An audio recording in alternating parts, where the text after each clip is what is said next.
My true story. From California, I visited my millionaire daughter just to say hello, but when the door opened, I froze. She didn't expect me to see that. The oranges were still warm from the sun when I picked them. I had chosen the ripest ones, each round and golden, just like I used to when she was a little girl. Back then, she loved the way I peeled them in a spiral, always saving the last piece for her to eat in one bite. I thought, foolish that she might still remember, that a part of her, somewhere beneath the makeup and magazine covers, still had room for her mother.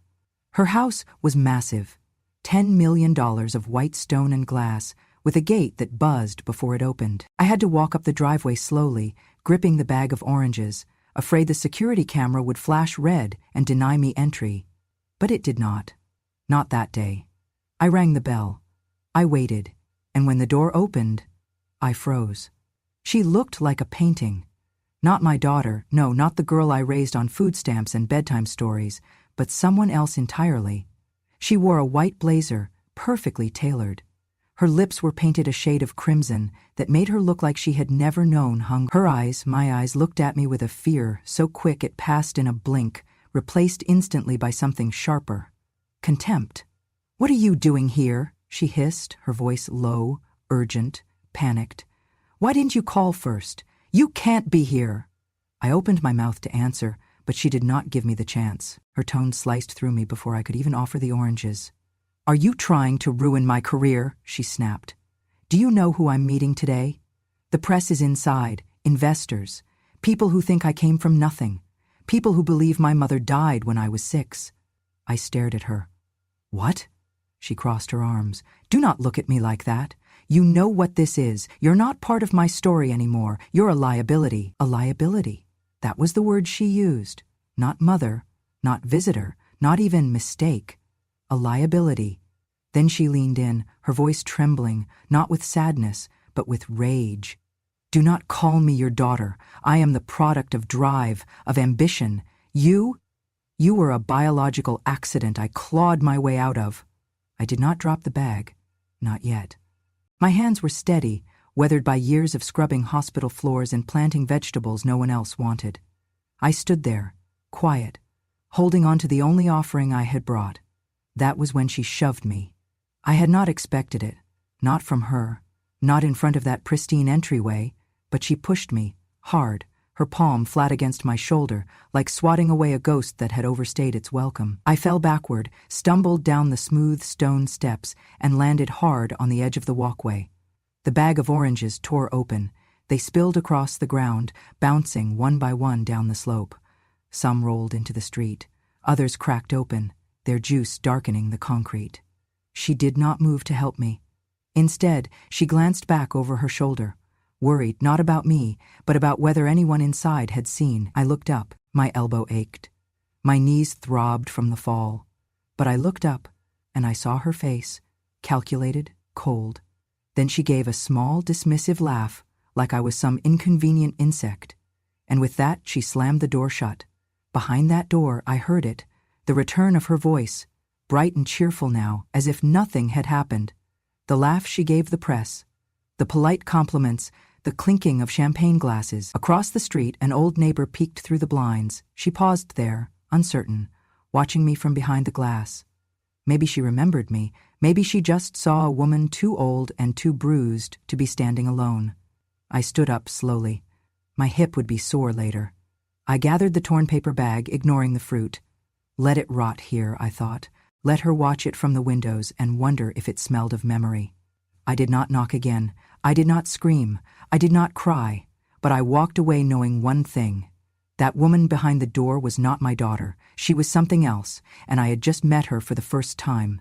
The door had slammed in my face, but I had not moved. I was still on the steps when I saw the brass handle turn again. The door creaked open just a little, as if the house was exhaling. She didn't see me. I was off to the side, one step down, behind the stone column near the shrubs. But I saw everything. A woman stepped forward, white hair, soft, grandmotherly eyes. She wore a delicate shawl draped over her shoulders and pearl earrings that caught the light. She looked gentle, fragile even, the kind of woman strangers call darling at the grocery store. She was holding my daughter's hand, and then I heard her say it. "This is my mother," my daughter announced to the group of reporters standing just beyond the foyer. I froze. "She lost everything to raise me," she continued. "I was in and out of foster care, but she never gave up. She worked 3 jobs just to send me to school, and when I was accepted into Stanford, she sold her wedding ring to buy my plane ticket." The cameras clicked. The crowd murmured. I could see someone wiping their eyes, and I stood outside, invisible. No, worse than invisible. Replaced. That woman, the one with the warm expression and trembling hands, she smiled and gave a shy nod to the cameras. "I always believed in her," she said, squeezing my daughter's hand. "Even when the world didn't." I felt my chest tighten. My legs wanted to give out from under me. I knew this performance. I had lived it for real, but now someone else was acting it out on a grander stage for people who would never know the difference. My daughter turned to the cameras again. "She's why I created Healing from Nothing," she said, her voice breaking slightly, "because I know what it's like to start life without a safety net. And I know how powerful it is when someone gives you love you didn't earn." The woman dabbed her eyes with a tissue. She earned everything. They hugged, and I stood there, shaking. That was my life they were reenacting. My sacrifice. My struggle. I was the one who mopped blood off hospital floors during night shifts to pay for her textbooks. I was the one who stitched her school uniforms with calloused fingers and heat rashes from working the laundry boiler in July. I was the one who loved her, fiercely and quietly, without a stage or audience. But it was not me in that house. She had told them I died. At 6 years old. 6. That was the year she fell off the monkey bars and cracked her wrist.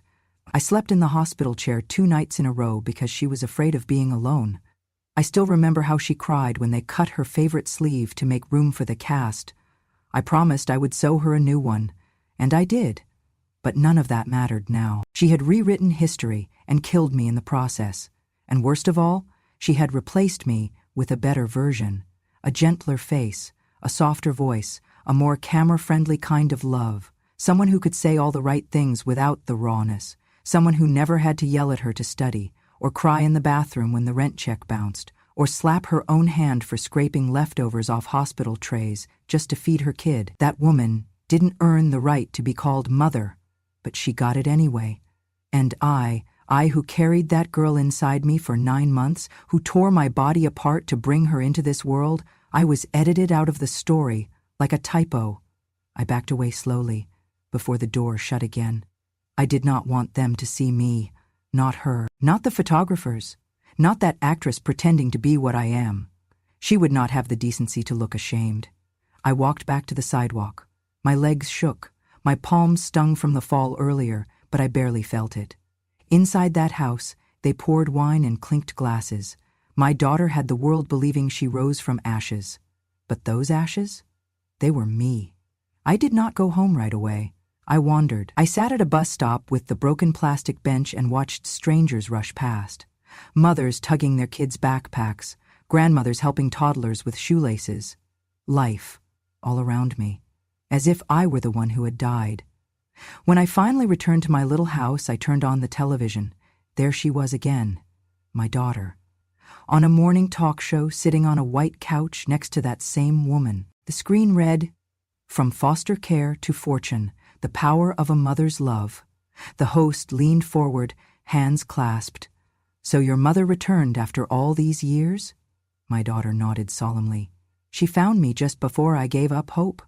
I always knew, somewhere deep down, that she would come back." The woman beside her squeezed her hand. I stared at the screen. I thought about the letter she had written me on her 17th birthday, the one I kept in a tin box under my bed. "You're the reason I'm not afraid of the dark," she had written. "You're my roots, Mom." And now she said I was dead and loved another? That night, I sat alone in the kitchen, watching the fruit flies circle the ruined oranges.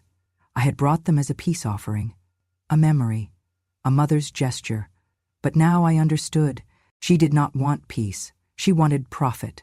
She did not just erase me, she sold my story to someone else. And the most painful part wasn't that she lied. It was that she gave my love, the very love she had rejected, to a stranger and made it beautiful, palatable, photogenic. She had finally embraced motherhood, just not mine. I did not confront her, not yet. There was a difference between pain and proof. I had all the pain. But I needed the proof, so I hired someone. A quiet man named Will, retired from law enforcement, now working private surveillance for those who needed eyes in rooms they could no longer enter. I paid him from my pension fund, the one I had built cleaning hospital bathrooms for 2 decades. The irony stung, but not as much as her betrayal. He began with public events, galas, fundraisers, book signings. He wore suits, he posed as a photographer, and he sent me pictures. There she was, my daughter, smiling, holding hands with the silver-hailed woman they all now called her mother. But Will dug deeper. One Tuesday morning, he knocked on my door and laid down a file. Her name was not listed in any foster system. She had never adopted, never applied to be a caregiver. She had no children. Not anymore, because she lost hers to poverty. Before she became an inspiration, she was a mannequin at a theme park, paid by the hour to stand still and smile. Her real name was Margaret T. Ellis. She filed bankruptcy twice, lived in a mobile home, had a son who died in a group home from untreated asthma, and now she played the part of the loving mother of a millionaire. I stared at the photos. One in particular caught my eye. She was sitting in a green room chair, her makeup half applied, staring at her reflection, not smiling, not sad, just empty. I kept staring. There was something in her eyes that looked familiar. I asked Will to find her, and he did. 3 days later, I waited in the shade of a small cafe near Pasadena, behind sunglasses and a wide-brimmed hat. My heart pounded like I was going into battle. She arrived on time. Margaret was thinner than she appeared on screen, frailer. Her hands shook slightly when she lifted her iced tea. She wore a sweater despite the heat. She recognized me instantly. "You're her real mother," she said. "No pretense, no act." I nodded. She looked down. "I figured you'd come one day." "I just have one question," I said. "Do you have children?" Her eyes welled up instantly, and this time there were no cameras to catch it. "I did," she whispered. "A boy. Levi. He was 9 when he died." Silence stretched between us like an old rope bridge. "I lost him because I was poor," she said, "not because I didn't love him. And when your daughter offered me this role, I thought, just once, I'd like to be called Mom again." I could not hate her. I had hated her on screen when she hugged my child and wore my memories like pearls. But here, in the heat and honesty of the afternoon, I saw her for what she was. Not a thief, but a ghost, just like me. "I don't blame you," I said quietly. "You're not the one who threw me away." She nodded, tears slipping down her cheeks. "She told me you left," she whispered, "that you died in prison, that she was alone." I shook my head. "I was never gone. I never left her. She just needed a better story." Neither of us spoke for a while. When we parted, she squeezed my hand. Not in apology, not in guilt, but in recognition. That night, I went home and opened the folder I had not touched in years. Clippings. Receipts. A letter from the bank showing I had co-signed her student loans. A grainy photo of me standing outside her dorm, holding a care package. And then I called someone. His name was Dan Nguyen, a small-time journalist with a big voice. He once published an expose about my daughter, accusing her of plagiarizing her TED Talk from a lesser-known speaker. She had sued him, silenced him. But I remembered his article. He was not afraid. So I called, and when he picked up, I said, "You don't know me, but I'm the woman your story was about. I'm her mother." He paused. Then, "The dead one?" I smiled, even though it hurt. Not anymore. I went home quietly. There was no dramatic music, no confrontation at the gates, just me and the dust of years settling on my skin. I locked the door behind me, pulled the curtains closed, and stood in the middle of my small living room. Then I walked to the back bedroom. Under my bed was a rusted tin box, scratched, bent in one corner. It used to hold cookies when I worked the night shift at the hospital. A cheap brand, always stale by the time I had 5 minutes to eat. I had kept the box after all those years because it became something else. A vault, a place to store the things I could not afford to forget. I sat on the floor and pulled it out. The lid creaked, and there it was. the truth. Not in contracts or emails, but in ink, in cloth, in crayon. The first thing I pulled out was the letter. She had written it the night she got her acceptance to Harvard. The paper was thin now, the edges curled. The handwriting was messy, half cursive, half print, written in excitement and disbelief. "Mom," it said, "I got in. I got in. I don't know how to say thank you. Without you, I'd be dead or worse. You never let me fall, not once. I owe you everything. I'm going to make you proud. Just you wait." There was a heart at the end. Not drawn perfectly. Lopsided, but it was real. Beneath the letter was a small bundle of cloth, an old shirt, torn at the collar.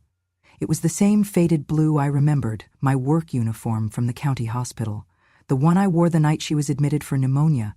She was 9, feverish. I stayed by her bedside for 3 nights, never leaving, not even to change. She asked once why my shirt smelled like bleach and tears. I told her that's just what love smells like sometimes. I kept that shirt because I never wanted to forget what it meant to be needed. And underneath that, folded between 2 pieces of yellowing newspaper, was the poem. She had written it for Mother's Day in the 5th grade. It was taped together at the crease, where it had ripped from her backpack. "Mom is the mountain, I am the tree. If she falls down, what happens to me?"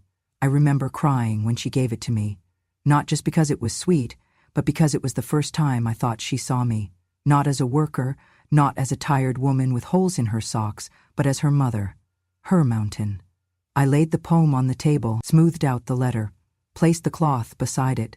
Then I began taking photos, one by one, high resolution, no filters, no edits, just the raw truth of paper, fabric, and memory.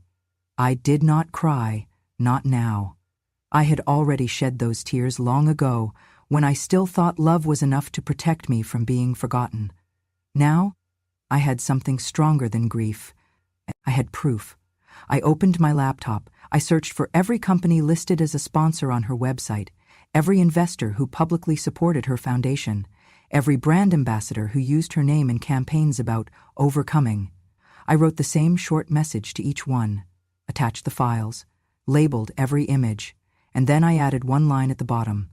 "If you are investing in a story about a mother's death, I thought you should at least know she's still alive." Then I hit send, to every name on the list, one by one, and when I finished, I sat back in my chair. The tin box was empty now. The memories were out in the world, finally seen, finally heard, not for pity, but for proof. I did not expect the world to care. I had sent the messages not to expose her, but to remind someone, anyone, that I existed, that I mattered, that I had not died quietly in the background of someone else's fairy tale, but the world, it did care. It started small. An anonymous Twitter account posted my letter. "This is supposedly from the real mother of healing from nothing, CEO Madison Hale. If this is true, her whole brand is a lie." Within hours, it was picked up by Reddit, then Facebook, then a podcast called Narrative Collapse, and then the dam broke. The headline that went viral read, "The dead mother is alive, and she kept every word her daughter wrote." They used the photos I had sent, the letter, the poem, even the torn work shirt. Someone even enhanced the handwriting to prove it matched Madison's old notes archived from middle school. But what shattered everything was the video. Not mine, not from my old flip phone, which barely captured the sound of the door. It came from a neighbor across the street. She had a doorbell cam, and when Madison pushed me, when the bag of oranges split open and I collapsed onto the pavement, the camera had caught it all. The force, the fury, the lack of hesitation. She had not looked back. She had stepped over me. The neighbor sent it to a local news station. They ran it that same night. By morning, it had 10 million views. The internet exploded. Hashtags lit up. "She is not dead. Justice for the real mom. Oranges do not lie." People were angry. Not just because of the push, but because they believed the lie. They had bought the books, worn the t-shirts, attended the retreats. They had cried with Madison on television as she talked about growing up motherless. Now they knew the truth.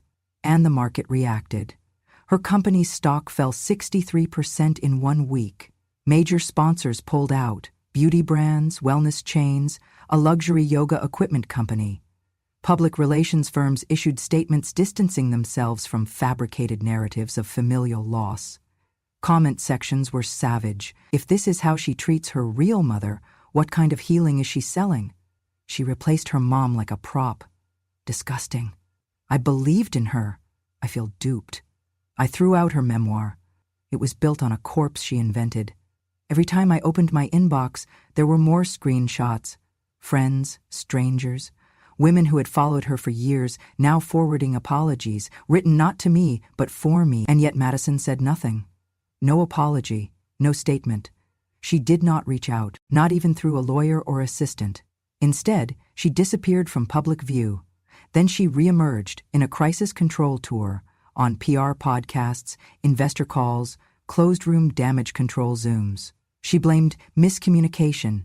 She called the incident an emotional misunderstanding from a complicated past. She said, "The woman in the video is someone I used to know. I was told she passed years ago. I grieved her already." She never said the word mother, not once. But I heard from someone on the inside, a young employee who had followed her from day one. She messaged me anonymously. "I quit," she wrote. "I believed in her. But you? You're the mountain." Those words broke me. Not out of pain, but relief. For so long, I had carried the weight of being invisible. And now, finally, someone saw me. Not as the scandal, not as the footage, but as what I had always been. Her mother. I did not answer interviews. I did not go on talk shows. I declined every documentary offer. Let her be the one who needed the spotlight. All I ever wanted was to be remembered. Truthfully. The headlines returned, this time not about me. This time they were about her, not Madison, her mother, the woman who held my daughter's hand on stages, in interviews, in best-selling memoir chapters written by someone else's memories. Freaking. Madison Hale's mother vanishes after embezzling $5 million 0 cents from charity fund. They said she emptied accounts linked to Healing from Nothing's scholarship foundation. Overnight, wire transfers routed through Panama, no activity since. She was gone. Gone like a ghost who had never really belonged in the story she was hired to play. News outlets scrambled to uncover her past. It didn't take long. Her name wasn't Margaret Ellis. It was Deborah Ann Kilroy. She had used 5 different aliases in the last 20 years. And she had done this before. 3 other CEOs. 3 miraculous reunion stories. 3 million-dollar campaigns wrapped in loss, redemption, and the tender image of a mother found too late. Each time, the CEO had claimed to have lost their mother in childhood. Each time, Deborah had stepped in, just for the photos, just for the narrative, and until she took something and vanished. Always with women who'd grown up wanting sympathy and found it more useful than honesty. Always with those who thought of motherhood as a prop. It was not a con of money. It was a con of memory. And Madison? She had been conned too. The very woman she paid to replace me had never been real at all. I received a letter that week. Not from my daughter. From Deborah. A torn envelope, no return address, just my name written in shaky cursive. Inside was a single piece of stationery, hotel letterhead from somewhere in Belize. The note read, "I was never her mother. I never wanted to be, but I wanted to feel, just once, what it might have meant to be someone's reason for healing. I don't expect forgiveness, but I do want to say, if I ever had a daughter, I wish she had been like you." There was no signature, just a postscript. You were never the ghost in this story. You were the anchor. And anchors don't beg to be seen. They just hold. I folded the letter slowly. Outside, the evening wind rustled the orange tree I had planted long ago, from the seeds of the fruit that once scattered across Madison's doorstep. I sat with that silence, and I thought of Madison, not in anger, but in realization. She had not only lost her image, she had lost the only mother she had left, even if that mother was a lie. And now she was alone, just as she had always claimed. But this time, it was true. The phone rang at 3:07. IMA. I was already awake.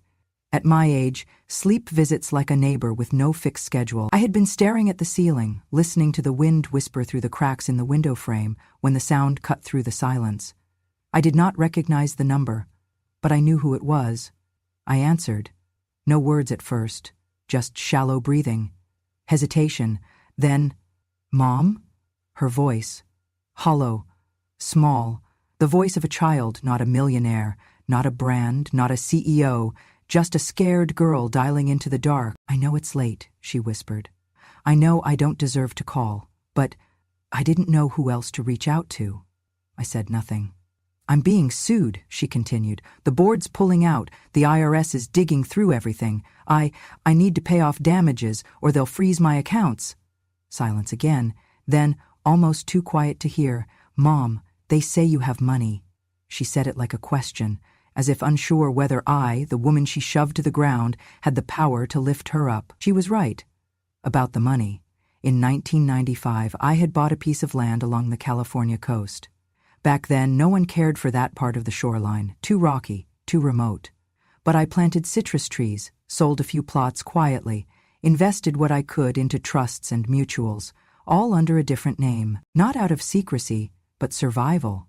The land was mine in name and soul, and now worth $1.3 billion. She knew, she had done the math, or someone had done it for her. "Mom," she said again, "please, just help me fix this. I'll do anything. I'll make it right. I'll bring you into the company. I stood at the window and looked outside. The tree stood tall beneath the moonlight, the one I had planted from a seed. A single seed, from an orange that had rolled away when she pushed me down. I had picked it up that same night and brought it home, soil still clinging to its skin. I'd dried the seeds, chose one, gave it a second chance, and now it bore fruit. Even after everything, it grew." She kept talking. Words like sorry, misunderstood, rescue, future. And then came the one that cracked something in me. Mother. Not mom, not ma, not you, mother. I finally spoke. "You remember that day on the porch?" She went quiet. "When I came with the oranges?" Still quiet. "When you pushed me and closed the door?" Her voice broke. "Yes." I nodded, even though she could not see. "That day," I said, "when you closed the door on your mother, only one other door opened." She inhaled, "The door to hell." There was a beat of silence. Then I whispered, softly but firm, "And I will not open another one for you." Then I hung up, and for the first time in years I slept, not from peace, but from release. I did not write a memoir. There were offers, so many offers, book deals, TV dramatizations, even a documentary team that wanted to film me sipping tea beneath my orange tree, crying on cue. I said no to all of them, because this was never about fame. This was about being remembered, truthfully. And now that I had been, that was enough. I wake up every morning at 6, I water the plants, I check the soil, I pick one orange, just one, and place it on the windowsill. Sometimes I eat it. Sometimes I give it away. There is a little girl next door named Lily. She's maybe 7, with tangled hair and scraped knees, and a laugh that comes out sideways. She knocks on my porch sometimes with a crayon drawing or a question about the birds. She calls me Grandma Emily. I never told her my story. She does not need to know the woman I raised, or how the world thought I had died. She only knows I have oranges, and I always share. One morning, she looked at me as I peeled the fruit and said, "I wish you were my real grandma." I smiled, and I meant it. In the afternoons, I sit in my chair by the window. I write letters I never send. I fold old linens. I clip articles about botany and tuck them into an album labeled Someday. Some people would call this a small life, but to me, it is sacred, because it is real. There are no cameras, no staged hugs, no fabricated sob stories about childhood trauma to sell more books. Just me, just breath, just the slow, beautiful business of continuing. Sometimes I see her on the news, Madison. She wears her hair differently now, shorter, softer, as if trying to appear less like a brand, more like a human. But the world is not fooled. She does charity work now, quietly, anonymously, or so the papers say. She no longer does interviews. No more TED Talks, no more crying on cue. Some say she's rebuilding. Some say she's ruined. I say nothing, because she is no longer mine to defend or explain. I did not go to her court hearings.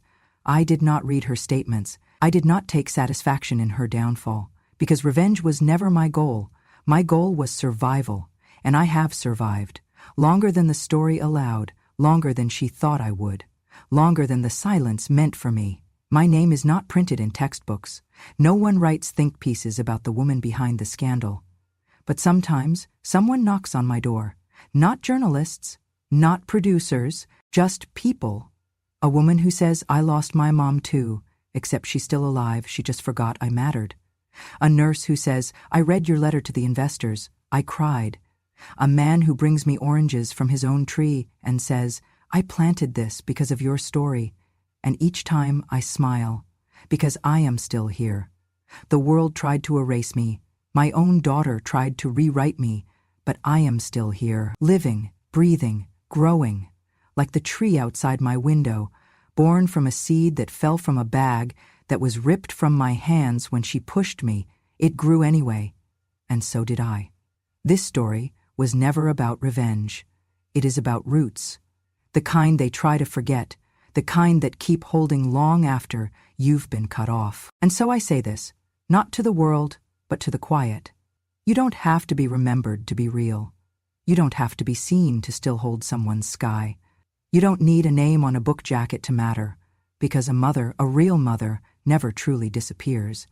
Even when she is written out, even when she is replaced, even when she is declared dead, she still lingers. In letters, in lullabies, in trees. It has been 2 years now. 2 years since the world watched her fall and I chose silence. Since the fake mother vanished and the press turned its gaze elsewhere. 2 years since her call in the night and I shut the door. Not just on her, but on a chapter I no longer belonged to. Life did not go on. It returned.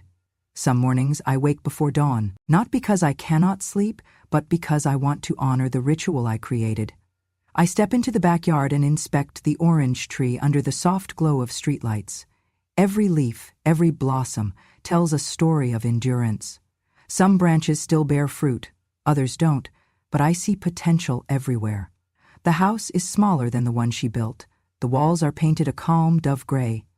I've added just one framed document inside, her birth certificate, displayed on a small table by the back door. I placed it there because that is where she pushed me and where I planted a new life from the wound.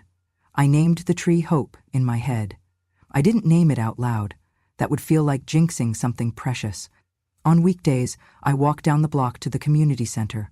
I volunteer at the senior lunch program, serving vegetable soup and second helpings of bread. I don't say that it matters less than her TED Talks or magazine features, but it matters still. People know me as Grandma Emily. They don't know my past, nor do I volunteer it. Some come back week after week to talk about their grandchildren, their aches, or the weather. Some bring fresh croissants as a thank you. I bring leftover seeds from last night's dinner, pumpkin or melon, and drop them in tiny paper envelopes for anyone who wants to plant something. It is quiet. It is steady. It is all I need. Every so often I get a letter, not from her, but from people who found out my story secondhand. A college student from Texas who said she applied to a scholarship because I'd offered words of encouragement in a blog comment. A man who said he uprooted wild oranges in New Mexico and planted them in his backyard because he believed in second chances. A teacher who gave my name to her class when they studied resilience. None of them wanted fame, they just wanted gratitude. And each time, I smile. I keep a folder labeled letters in my small desk. I don't reread them much, just enough to remember that a single act can echo, that a single life can ripple outward. Occasionally, I see her face in the news, quietly, on an investor advisory board announcement or sponsoring an art therapy charity. She's described as reborn or doing quiet good. People talk about how she stepped away from public life, how she learned from her mistakes.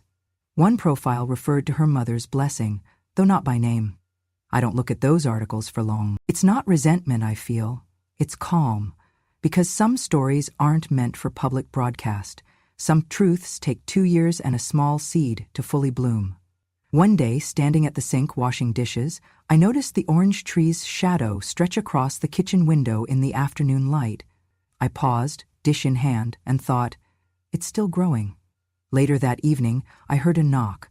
Lily, now 9, stood on the porch with her bicycle. She wore her usual messy ponytail and a t-shirt printed with a smiling sunflower. "Granny," she said, "Mommy isn't home yet. Can I stay for dinner?" "Of course," I replied. "Come on in." She skipped inside, showed me her scraped elbow, told me about a friendship bracelet she made, asked if the oranges were for baking. I smiled and tossed her a bowl of sliced fruit. "Thank you," she said, biting into the wedge. The juice dripped on her chin. I wiped it gently and said, "Sometimes the sweetest things come from the smallest seeds." She looked up at me. "You're very kind, Granny." I hugged her. Not because I had to perform kindness, but because she deserved it and I needed to feel it. That night after dinner, I walked back to the tree. Lily waved goodbye and pedaled off, the porch light flickering behind her. I leaned on the fence and touched my palm to rough bark. I thought of the night she pushed me, of how a seed rolled and turned into a tree taller than the fence line. Growth is not always loud. It is rooted underground before it appears. It takes water, it takes time, and sometimes it takes a quieter kind of strength than the one they applaud in speeches. In the distance, I heard cicadas begin their evening hymn. My chest filled with warmth. 2 years ago, I would not have believed I'd end here, in gratitude, in peace, with a new life that felt bigger than my broken heart. I wonder occasionally if she thinks of me, if she remembers the smell of oranges in the dawn, if she sighs at orange blossoms in spring. But I do not dwell on it, because waiting for someone to change is not the same as living your own change. I plant new seeds in the garden each spring, sunflowers, zinnias, herbs. I grow patterns and patience. Sometimes, when Lily comes over, I give her a few seeds to keep. She asks what they are. I tell her, start with what looks sad, and if it still sprouts, let it grow. One evening, I found a clematis vine climbing the backyard fence. No one planted it, it just grew. I called it Survivor, and for a while I thought of that vine as me, as all of us who survived the storms they thought would break us. I write sometimes, a few sentences. A poem when the wind is kind, a reflection when the rain is soft. I keep them in a notebook. I don't know if they will ever be published, but I'm okay with that, because publishing is not always living, and living slowly, peacefully, under sunshine and moonlight is the point. I'm not hiding. I'm stepping aside, allowing the young to carry hope forward, but quietly reminding them that some stories, like trees, live best when they stand tall without applause. 2 years ago, I'd have thought forgiveness meant something big. A public apology, a reconciled bond, a restored stage. Now, I see forgiveness as a garden. It does not require an audience. It just needs space. For the seed to grow, for roots to take hold, for life to blossom again. If Madison ever returned, I would welcome her, not because I need closure, but because people can heal without permission. But even if she does not, I have already grown everything I was meant to grow, under the quiet canopy where truth took root, where love once more bears fruit, and where the world at last sees what never left. And if you listen, you can still hear her voice in the rustling leaves, whispering, "I was always there. I still am." _____. If this story found a place in your heart, if it reminded you of a voice you haven't heard in a long time, or a love that never left, even when the world did, then I hope you'll stay a little longer. Subscribe to Grandma True Stories for more memories that refuse to be buried and more truths spoken quietly but clearly, because when a grandma speaks, the world finally listens, and some stories, especially the ones they tried to erase, deserve to be heard.